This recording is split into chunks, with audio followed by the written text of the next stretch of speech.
William Lawrence is a professor of political science and international affairs at American University. He joins us now from Washington, D.C. Welcome back to the program, Professor. The Pentagon is walking a fine line here, acknowledging that some of the documents appear to contain classified material while others are doctored.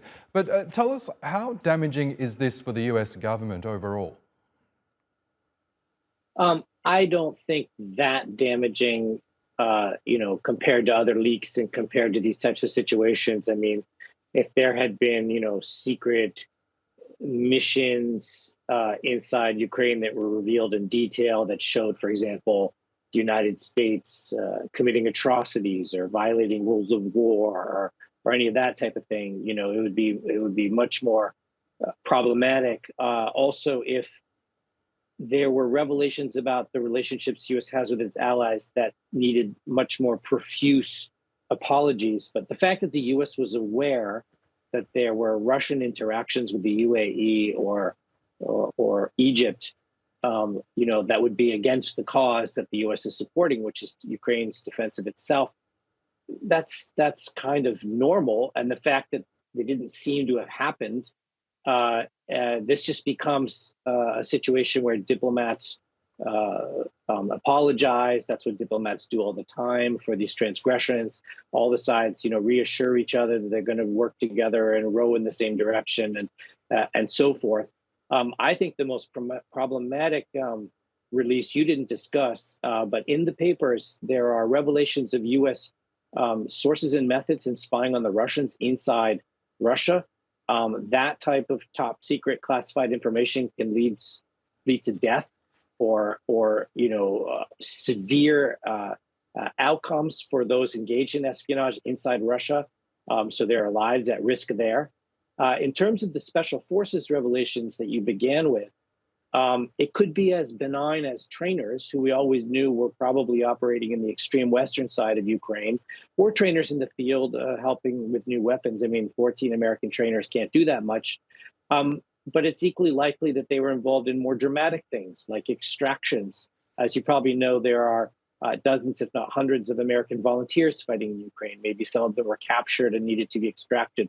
Maybe there were humanitarian moves into eastern cities to save certain important things.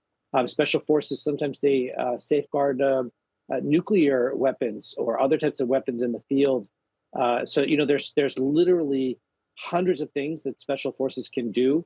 There isn't too much that 14 special forces can do for the Americans. There's a little bit more that 50 British forces can do. But it's usually something that the sovereign government of Ukraine has asked these 64 special forces to do, as opposed to the hundreds of thousands of Russians in this so-called special military operation who have no right to be on Ukrainian territory and need to leave.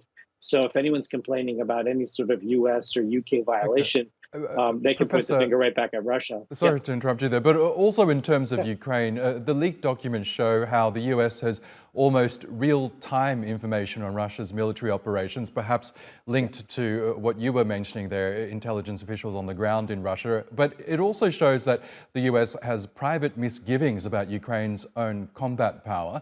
Do you believe that's true, and how could those revelations affect the ongoing conflict? Yes and yes. The U.S. intelligence gathering operation inside Ukraine is massive and has been from day one. And as I've explained previously on TRT, the U.S. was directly involved, for example, in the sinking of the Moskva and in the defense of Odessa and in the rescuing of captured Western and Ukrainian crews in Mariupol.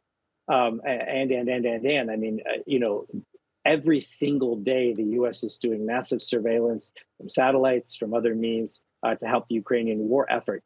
To reveal that is dangerous to the war effort in that, again, sources and methods may be portrayed. But the fact that it's happening, I think we should have just understood that all along, even though the U.S. and U.K. governments are going to be tight-lipped. In terms of revelations about Ukrainian deficiencies, I think this is the second worst part of these revelations, because it says Ukraine will, for example, run out of certain weapons by the end of May, or doesn't have enough of this or that. And these are vulnerabilities that the Russians can exploit, and therefore that weakens the Ukrainian war effort. But, for example, the fact that Ukraine threw all of its best troops at Bakhmut in the defense of Bakhmut, a city that could well eventually fall and is not of great strategic importance to either Russia or Ukraine, is much more damaging than revealing that one type of weapon may run out, in a couple of weeks. So again, everyone's scrambling to mitigate the negative effects of these revelations, but they're not determinative of which way this war will go. Okay, Professor William Owens, we'll have to leave it there, but thanks as always for sharing your analysis with us.